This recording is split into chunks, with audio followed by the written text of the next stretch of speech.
తరలే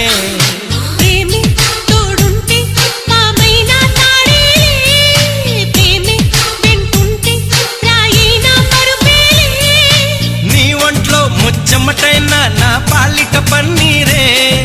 నువ్విచ్చే పచ్చిమిరపైన నా నోటికి నారంజే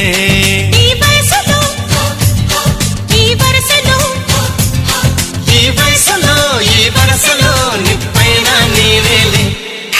అమ్మాయే సన్నగా అరనవ్వే నవ్వగా మతి తప్పి కుర్రాళ్ళే